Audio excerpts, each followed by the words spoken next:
हरे कृष्णा। आज की कथा में आप सभी भक्तों का हार्दिक स्वागत है। भगवान श्री कृष्ण और श्रीमती राधा रानी की कृपा सदैव आप और आपके समस्त परिवार पर बनी रहे। 2 जुलाई 2025 आज है बुधवार का दिन और आज आप सुनेंगे आषाढ़ मास की कथा का 21वां अध्याय। अब तक की सभी कथाएं सुनने के लिए आप सभी भक्तों का बहुत बहुत आभार। और अब भगवान श्री कृष्ण का ध्यान करके आज की पावन कथा का प्रारंभ करते हैं। जिनकी आकृति स्वरूप अतिशय शांत है, जो जगत के आधार व देवताओं के भी ईश्वर हैं, जो शेषनाग की शैया पर विश्राम किए हुए हैं, जिनकी नाभि में कमल है और जिनका वर्ण श्याम रंग का है, जिनके अतिशय सुंदर रूप का योगी जन ध्यान करते हैं, जो गगन के समान सभी जगहों पर छाए हुए हैं, जो जन्म मरण के भय का नाश करने वाले हैं, जो संपूर्ण लोकों के स्वामी हैं, जिनकी भक्तजन वंदना करते हैं, ऐसे लक्ष्मीपति कमल नेत्र भगवान विष्णु को अनेकों प्रकार से विनती करके मैं प्रणाम करता हूँ। ब्रह्मा, शिव, वरुण, इंद्र, मरुदगण जिनकी दिव्य स्तोत्रों से स्तुति गाकर रिझाते हैं, सामवेद के गाने वाले अंग, पद, क्रम और उपनिषदों के सहित वेदों द्वारा जिनका गान करते हैं, योगी जन ध्यान में स्थित प्रसन्न हुए मन से जिनका दर्शन करते हैं, देवता और असुर जिनके अंत को नहीं पाते, उन नारायण को मैं नमस्कार करता हूँ। जब सत्राजित ने भगवान श्री कृष्ण से अपनी बेटी सत्यभामा का विवाह कर दिया, तब अक्रूर और कृतवर्मा आदि ने शतधन्वा से कहा कि यह सत्राजित तो बड़ा ही दुष्ट है। देखो, इसने हमारे और आपके मांगने पर भी हम लोगों को कुछ नहीं समझा और अपनी कन्या कृष्णचंद्र को दे दी। अतः अब इसके जीवन का प्रयोजन ही क्या है? इसको मारकर आप श्यमंतक महामणि ले क्यों नहीं लेते हैं? पीछे यदि अच्युत आपसे किसी प्रकार का विरोध करेंगे तो हम लोग भी आपका साथ देंगे।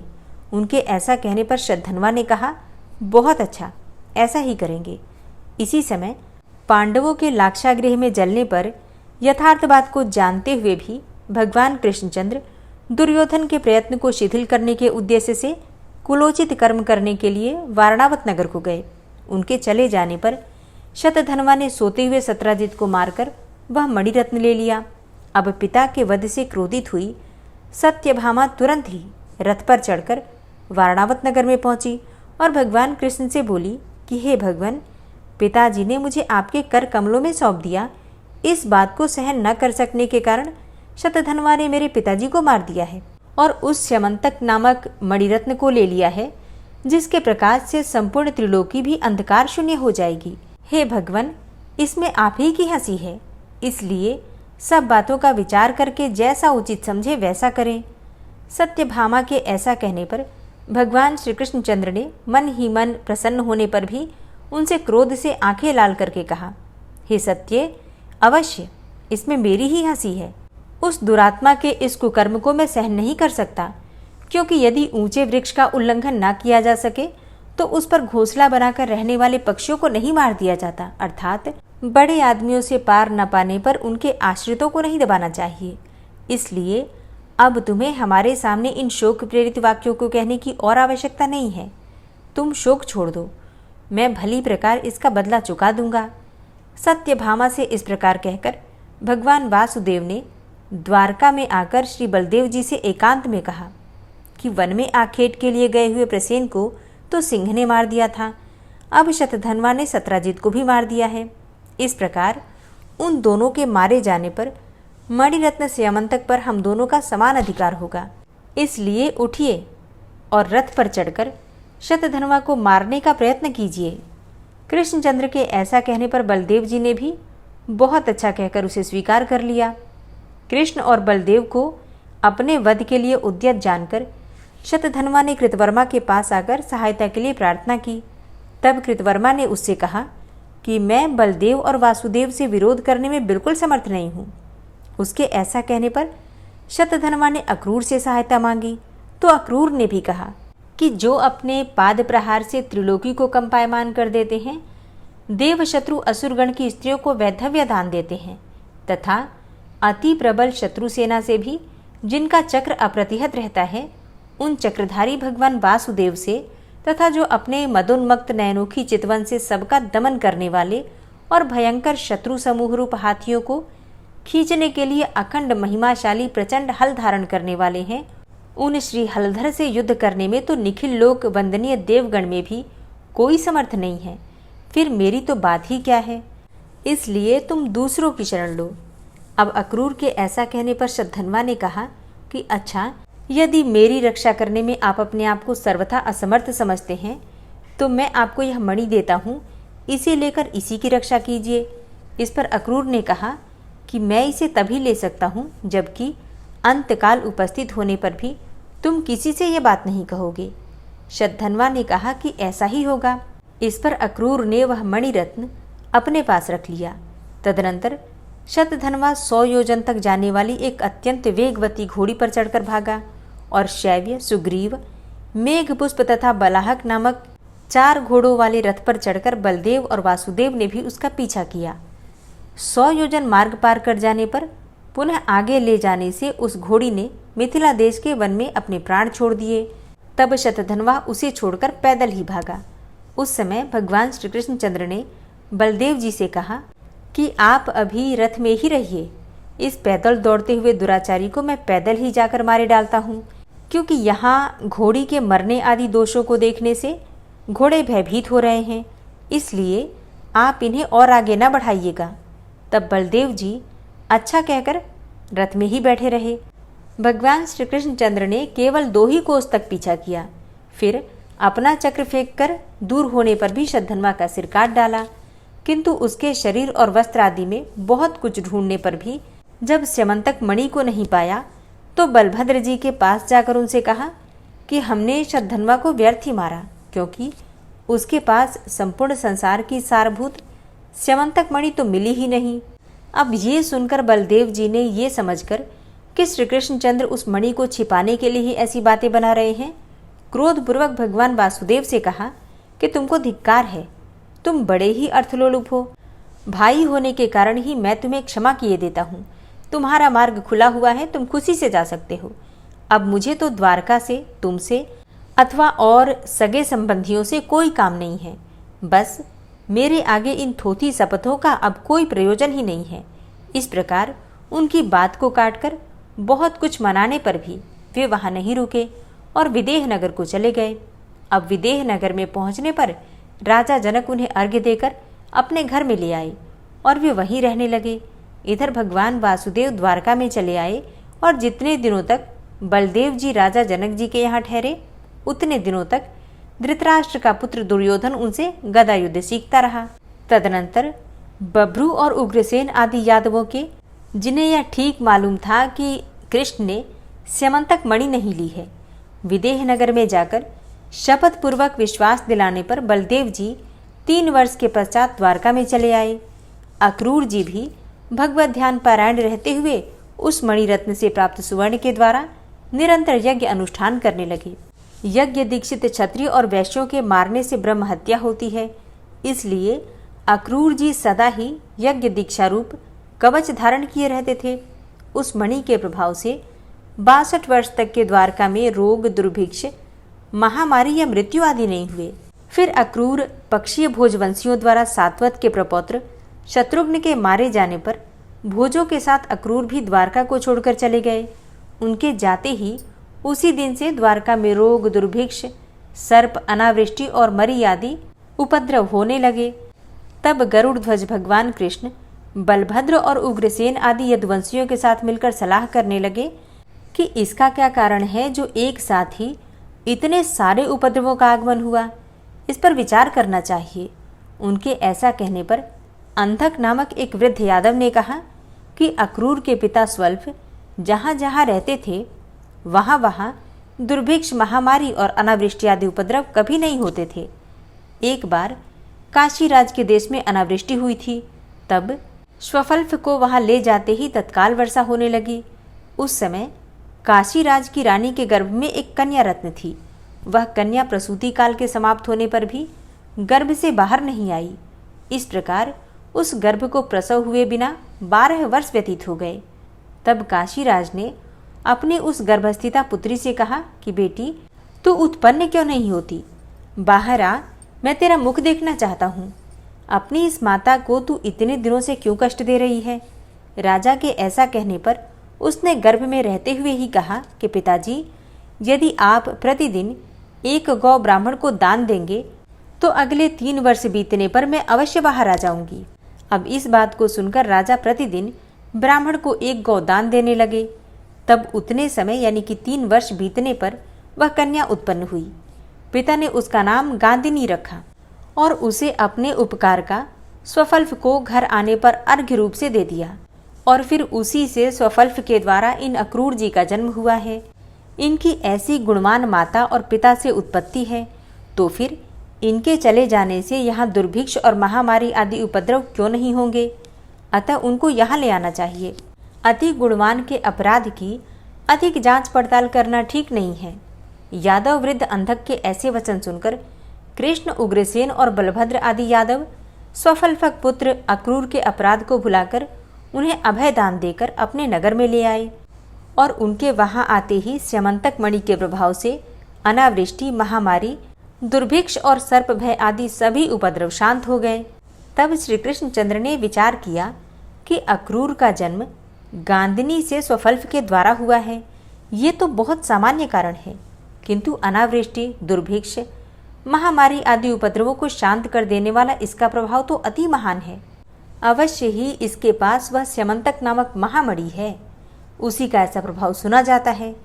इसे भी हम देखते हैं कि एक यज्ञ के पीछे दूसरा और दूसरे के पीछे तीसरा, इस प्रकार निरंतर ही अखंड यज्ञ अनुष्ठान करता रहता है और इसके पास यज्ञ के साधन अर्थात धन आदि भी बहुत कम है। इसलिए इसमें संदेह नहीं कि इसके पास स्यमंतक मणि अवश्य है।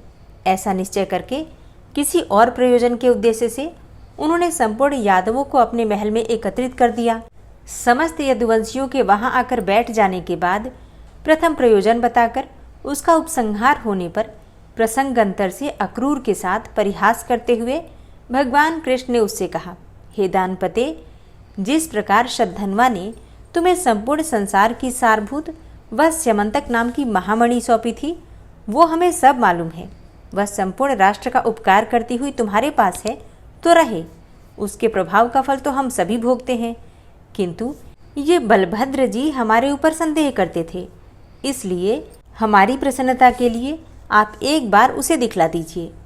भगवान वासुदेव के ऐसा कहकर चुप हो जाने पर रत्न साथ ही लिए रहने के कारण अक्रूर जी सोचने लगे कि अब मुझे क्या करना चाहिए। यदि और किसी प्रकार कहता हूँ तो केवल वस्त्रों के ओट में टटोलने पर ये उसे देख ही लेंगे और इनसे अत्यंत विरोध करने में हमारा कुशल नहीं है। ऐसा सोचकर निखिल संसार के कारण स्वरूप श्री नारायण जी से अक्रूर जी बोले कि हे भगवान, शतधन्वा ने मुझे वह मणि सौंप दी थी। उसके मर जाने पर मैंने ये सोचते हुए बड़ी ही कठिनता से इसे इतने दिन तक अपने पास रखा है कि भगवान आज, कल या परसों इसे मांगेंगे। अब इसकी चौकसी के क्लेश से संपूर्ण भोगों में अनासक्त चित्त होने के कारण मुझे सुख का लेश मात्र भी नहीं मिला।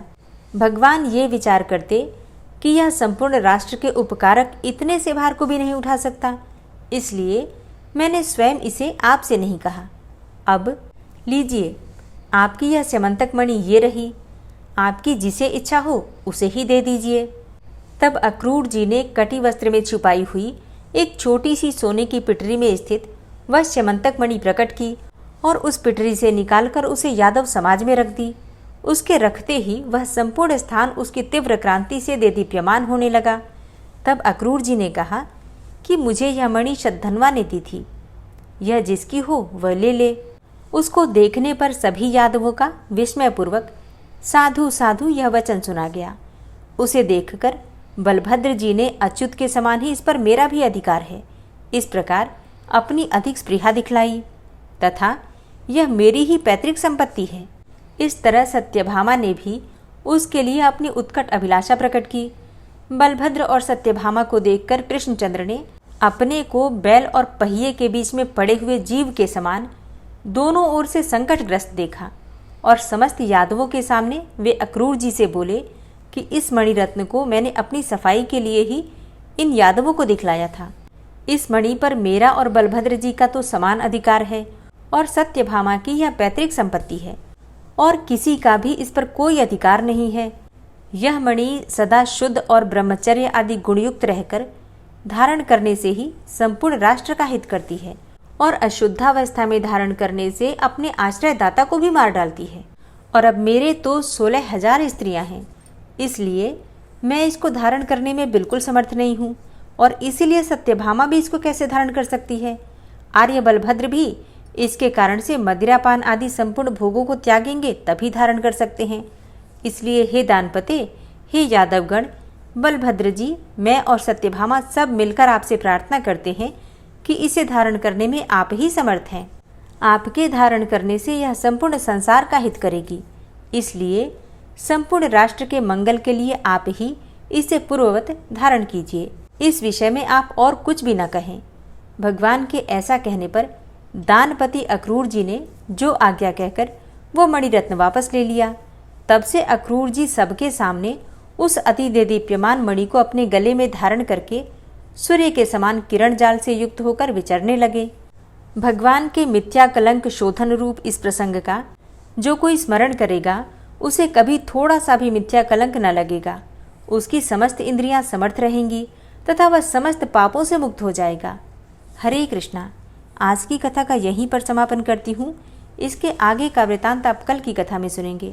ओम विश्वं विष्णुर्वषट्कारो भूतभव्य भवत्प्रभु भूतकृत भूतभृत भावो भूतात्मा भूतवाहन भूतात्मा परमात्मा च मुक्तानां परमागति अव्ययः पुरुषः साक्षी क्षेत्रज्ञो अक्षर एव च योगो योगविदां नेता प्रधान पुरुषेश्वरः नारसिंहवपुः श्रीमान् केशवः पुरुषोत्तमः सर्वः शर्वः शिवस्थाणुर्भूतादिर्निधिर्व्ययः संभवो भावनो भर्ता प्रभवः प्रभुरीश्वरः स्वयंभू शंभुरादित्यः पुष्कराक्षो महास्वनः अनादिनिधनो धाता विधाता धातुरुत्तमः अप्रमेयो ऋषिकेश पद्मनाभो अमरप्रभु विश्वकर्मा मनुस्त्वष्टा स्थविष्ठः स्थविरो ध्रुवः अग्राह्यः शाश्वतः कृष्णो लोहिताक्षः प्रतर्दनः प्रभूतस्त्रिककुब्धाम पवित्रं मङ्गलं परम् ईशानः प्राणदः प्राणो ज्येष्ठः श्रेष्ठः प्रजापति हिरण्यगर्भो भूगर्भो माधवो मधुसूदनः ईश्वरो विक्रमी धन्वी मेधावी विक्रमः क्रमः अनुत्तमो दुराधर्षः कृतज्ञः कृतिरात्मवान् सुरेशः शरणं शर्म विश्वरेताः प्रजाभवः अह संवत्सरो व्याल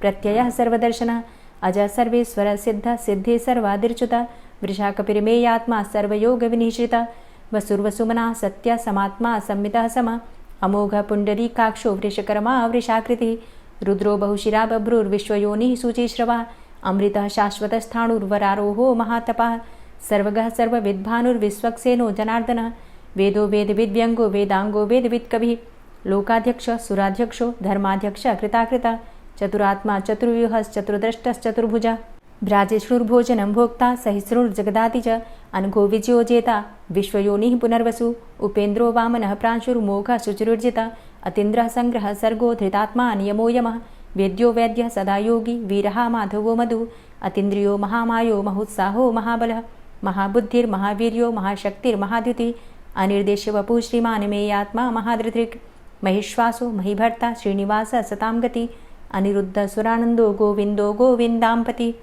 मरीचिर्दमनो हंस सुपर्णो भुजगोत्तम हिरण्यनाभ सुतपा पद्मनाभ प्रजापति अमृत्यु सर्वदिक्सिंह संधाता सन्धिमानस्थिर अजो दूर्मर्षणः शास्ता विश्रुतात्मा सुरारिः गुरुर्गुर्तमो धाम सत्य सत्यपराक्रम निमिषो अनिमिषो श्रग्वी वाचस्पतिरुदारधि अग्रणिर्ग्रामणी श्रीमान् न्यायो नेता समीरण सहस्रमूर्धा विश्वात्मा सहस्राक्ष सहस्रपात् आवर्तनो निवृत्तात्मा संवृतः संप्रमर्दन अह संवर्तको वह निर्निलोधरणीधरः सुप्रसादः प्रसन्नात्मा विश्वदृग् विशुभुग् विभु सत्कर्ता सत्कृतः साधु जहर्नुर्नारायणो नरः असंख्येयो अप्रमेयात्मा विशिष्ट शिष्टकृच्छुवि सिद्धार्थ सिद्धसंकल्प सिद्धिदः सिद्धिसाधनः वृषाहि वृषभो विष्णुर्विष्पर्वा वृषोदरः वर्धनो वर्धमानश्च विविक्तः श्रुतिसागरः सुभुजो दूर्धरो वाग्मी महेन्द्रो वसुदो वसु नैकरूपो बृहद्रूप शिपिविष्टः प्रकाशनः ओजस्तेजो द्युतिधरः प्रकाशात्मा प्रतापनः रिद्धस्पष्टाक्षरो मन्त्रश्चन्द्रांशुर्भास्करदुतिः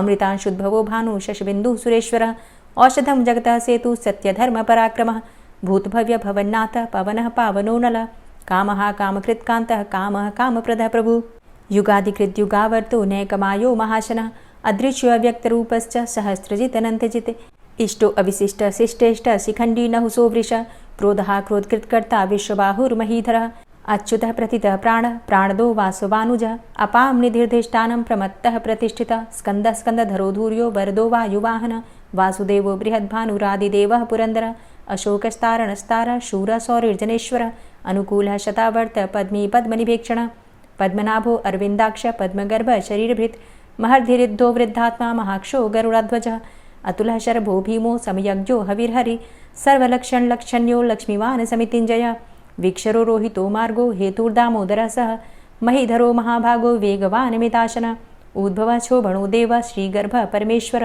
करणं कारणं कर्ता विकर्ता गहनो गुह व्यवसायो व्यवस्थान संस्थान स्थानदो ध्रुव परर्थी परमस्पस्तुष्ट पुष्ट सुभेक्षण रामो विरामो विरजो मार्गो नेयो नयोनयः वीर शक्तिमतां श्रेष्ठो धर्मो धर्मविदुत्तमः वैकुंठ पुरुषः प्राणदः प्रणवः पृथु हिरण्यगर्भ शत्रुघ्नो व्याप्तो वायुरुधोक्षजः ऋतु सुदर्शनः कालः परमेष्ठी परिग्रह उग्रः संवत्सरो दक्षो विश्रामो विश्वदक्षिणः विस्तारस्थावरस्थाणु प्रमाणं बीजमव्ययम् अर्थो अनर्थो महाकोशो महाभोगो महाधनः अनिर्विण्ण स्थविष्टभू धर्मयुपो महामख नक्षत्रनेमिर्नक्षत्री क्षमा क्षामः समीहन यज्ञ इज्जो महेज्यश्च क्रतुसत्रं सतां गतिः सर्वदर्शी विमुक्तात्मा सर्वज्ञो ज्ञानमुत्तमं सुव्रतः सुमुखः सुष्मा सुघोषः सुखदः सुहृतः मनोहरो जित्क्रोधो वीरबाहुर्विदारणः स्वापनः स्ववसो व्यापी नैकात्मा नैककर्मकृत् वत्सरो वत्सलो वत्सी रत्नगर्भो धनेश्वरः धर्मगुप्त धर्मकृद्धर्मी सदसक्षरमक्षरम् अविज्ञाता सहस्रांसुर्विधाता कृतलक्षणः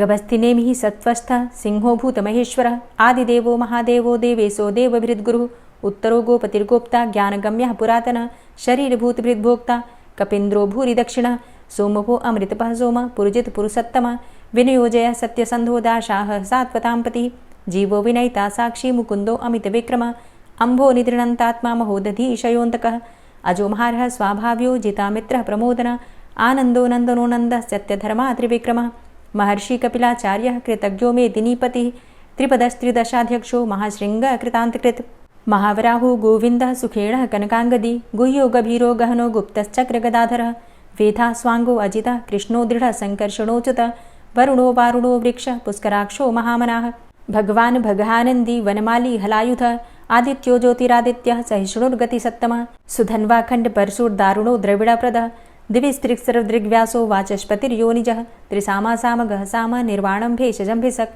संन्यासकृच्छमः शान्तो निष्ठा शान्तिः परायणं शुभाङ्गः शान्तिदस्रष्टा कुमुदः कुवलेशय गोहितो गोपतिर्गोप्ता वृषभाक्षो वृषाप्रियः अनिवर्ति निवृतात्मा संक्षेप्ता चेमकृच्छिवः श्रीवत्सवक्षा श्रीवास श्रीपति श्रीमताम्बरः श्रीद श्रीश श्रीनिवास श्रीनिधि श्रीविभावन श्रीधर श्रीकर श्रेय श्रीमान् लोकत्रयाश्रयः स्वक्ष स्वङ्ग शतानन्दो नन्दिर्ज्योतिर्गणेश्वरः विजितात्मा विधेयात्मा सत्कीर्तिश्छिन्न संशयः उदीर्णः सर्वतक्षशुर्निश शाश्वतः स्थिरः भूषयो भूषणो भूतिर्विशोकः शोकनाशनः अर्चिष्मानर्चितः कुम्भो विशुद्धात्मा विशोधनः अनिरुद्धो अप्रतिरथ प्रद्युम्नो अमितविक्रमः कालिनेमि निहावीर शौरी शूरजनेश्वरः त्रिलोकात्मा त्रिलोकेशः केशवः केशिहारी कामदेवः कामपालः कामीकान्तः कृतागमः अनिर्देशव पुर्विष्णोर्वीरो अनन्तो धनञ्जयः ब्रह्मण्यो ब्रह्मकृद्ब्रह्मा ब्रह्म ब्रह्म विवर्धन ब्रह्मविद् ब्राह्मणे ब्रह्मी ब्रह्मज्ञो ब्राह्मणप्रियः महाक्रमो महाकर्मा महातेजा महोरगः महाक्रतुर्महायज्वा महायज्ञो महाहवि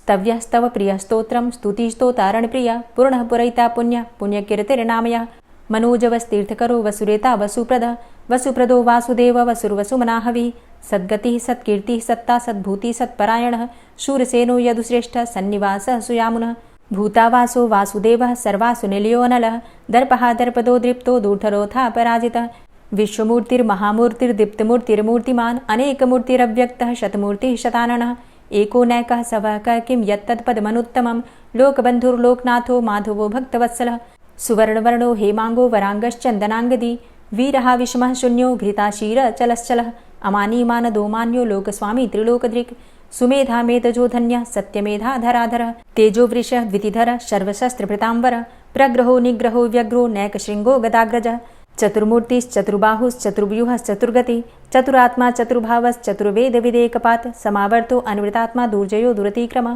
दुर्लभो दुर्गमो दुर्गो दुरावासो दुरारिहा शुभांगो लोकसारंगः शुतन्तुस्तन्तुवर्धन इन्द्रकर्मा महाकर्मा कृतकर्मा कृतागमः उद्भवः सुन्दरः सुन्दो रत्ननाभः सुलोचनः अर्को वाजसनः शृङ्गी जयन्तः सर्वविजयी सुवर्णबिन्दुरक्षोभ्य सर्वभागीश्वरेश्वरः महाह्रदो महागर्तो महाभूतो महानिधि कुमुदः कुन्दरः कुन्दः पर्जन्यः पावनो नीलः अमृताशो अमृतवपुः सर्वज्ञः सर्वतोमुखः सुलभः सुव्रतः सिद्धः शत्रुजित् शत्रुतापनः न्यग्रोधोदुम्बरो अस्वस्थश्चाणुरान्ध्रनिषूदनः सहस्रार्चिः सप्तजिह्वा सप्तैधा सप्तवाहनः अमूर्तिरणघो अचिन्त्यो भयकृद्भयनाशनः अणुर्बृहत्कृशस्थूलो गुणभृन्निर्गुणो महान् अधृतस्वधृतश्वास्य प्राग्वंशो वंशवर्धनः भारभृतिकथितो योगी योगी स सर्वकामद आश्रमश्रमण क्षाम सुपर्णो वायुवाहन धनुर्धरोर्धनुर्वेदो दण्डोदमयितादम अपराजितः सर्वसहो नियन्ता नियमो यमः सत्त्ववान् सात्विकः सत्य सत्यधर्मपरायण अभिप्रायः प्रियार्होर्ह प्रियकृत् प्रीतिवर्धनः विहाय सगतिर्ज्योति सुरुचिर्हुद्भुग्विभु रविर्विलोचनः सूर्य सविता रविलोचनः अनन्तो हुद्भुग्भोक्ता सुखदो नैकजोग्रज अनिर्विण्ण सदामर्षि लोकाधिष्ठानमद्भुतः सनात सनातन्तमः कपिलः कपिरप्यय स्वस्तिदा स्वस्तिकृत् स्वस्ति स्वस्तिभुक् स्वस्ति दक्षिणः रौद्रः कुण्डली चक्रे विक्रमयुर्जितशासनः शब्दातिगः शब्दशः शिशिरः शर्वरीकरः अक्रूरः पेशलो दक्षो दक्षिणः क्षमिणाम्बर विद्वतमो वितभय पुण्यश्रवणकीर्तन उत्तारणो दुष्कृतिः पुण्यो दुःस्वप्ननाशन वीरः रक्षणः सन्तो जीवनः पर्यवस्थितः अनन्तरूपो अनन्तसृर्जितमन्युर्भयापः चतुरष्ट्रो गभीरात्मा विदिशो व्यादिशो दिश अनादिर्भूर्भुवो लक्ष्मीः सुवीरो रुचिराङ्गद जननो जन्मादिर्भीमो भीमपराक्रमः आधारनीलयोधाता पुष्पः सः प्रजागर ऊर्ध्वगः सत्पथाचारः प्राणदः प्रणवापण प्रमाणं प्राणनीलयः प्राणभृत् प्राणजीवनः तत्त्वं तत्त्वविदेकात्मा जन्म मृत्यु जरातिगः भूर्भुवः स्वस्तरुस्तारः सविता प्रपितामह यज्ञो यज्ञपतिर्यज्वा यज्ञाङ्गो यज्ञवाहन यज्ञभृद्यज्ञकृद्यज्ञ यज्ञभुग्यज्ञसाधन यज्ञान्तिकृद्यज्ञ गुह्यमन्यमन्नादेव च आत्मयोनिः स्वयं जातो वैखानः सामगायन देवकीनन्दनः स्रष्टा क्षितिसः पापनाशन शङ्खभृन्नन्दकीचक्री शारङ्गधन्वा गदाधरः रथाङ्गपाणिरक्षोभ्य सर्वप्रहरणायुध ओं नमः इति। श्री राधा कृपा कटाक्ष स्तोत्र। मुनीन्द्रवृन्दवन्दिते त्रिलोकशोकहारिणि प्रसन्नवक्त्रपङ्कजे निकुञ्जभूविलासिनी व्रजेन्द्रभानुनन्दिनी व्रजेन्द्रसूनुसङ्गते कदा करिष्यसि मां कृपाकटाक्षभाजनम् अशोकवृक्षवल्लरी वितानमण्डपस्थिते प्रवालबालपल्लव प्रभारुणान्ध्रिकोमले वराभयस्फुरत्करे प्रभूतसम्पदालये कदा करिष्यसि मां कृपाकटाक्षभाजनम् अनङ्गरङ्गमङ्गलं प्रसङ्गभङ्गुरं भ्रुवां सविभ्रमं ससम्भ्रमं दृगन्तबाणपातने निरन्तरं वशीकृत प्रतीतनन्दनन्दने कदा करिष्यसि मां कृपाकटाक्षभाजनम् तडित्सुवर्णचम्पकप्रदीप्तगौरविग्रहे मुखप्रभापरास्तकोटिसारदेन्दुमण्डले विचित्रचित्रसञ्चरच्चकोरशावलोचने कदा करिष्यसि मां कृपाकटाक्षभाजनम् मदोन्मदादियौवने प्रमोदमानमण्डिते प्रियानुरागरञ्जिते कलाविलासपण्डिते अनन्यधन्यकुञ्जराज्यकामकेलिकोविदे कदा करिष्यसि मां कृपाकटाक्षभाजनम् अशेषहावभावधीरहीरहारभूषिते प्रभूतशातकुम्भकुम्भकुम्भिकुम्भसुस्तनि प्रशस्तमन्दहास्यचूर्णपूर्णसौख्यसागरे कदा करिष्यसि मां कृपाकटाक्षभाजनम् मृणालवालवल्लरी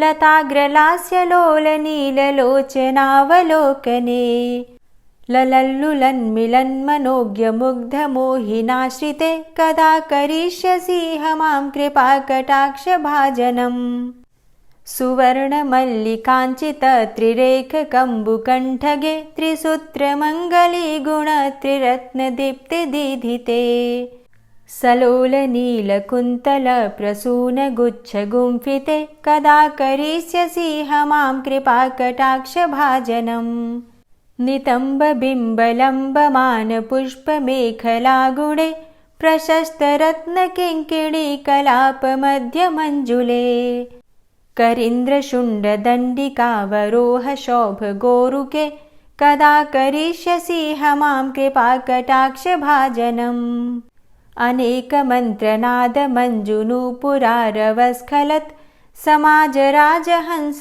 वंश निक्वडाति गौरवे विलोल हेमवल्लरी विडम्बि चारुचङ्क्रमे कदा करिष्यसि मां कृपाकटाक्षभाजनम् अनन्तकोटिविष्णुलोकनम्रपद्मजार्चिते हिमाद्रिजापुलोमजा विरिञ्चिजावरप्रदे अपार सिद्धिरिद्धिदिग्धसत्पदाङ्गुलीनखे कदा करिष्यसि मां कृपाकटाक्षभाजनम् मखेश्वरी क्रियेश्वरी स्वधेश्वरी सुरेश्वरी त्रिवेदभारतीश्वरी प्रमाणशासनेश्वरी रमेश्वरी क्षमेश्वरी प्रमोदकाननेश्वरी व्रजेश्वरी व्रजाधिपे श्रीराधिके नमोऽस्तुते इति ममद्भुतं स्तवं निशम्य भानुनन्दिनी करोतु सन्ततं जनं कृपाकटाक्षभाजनम्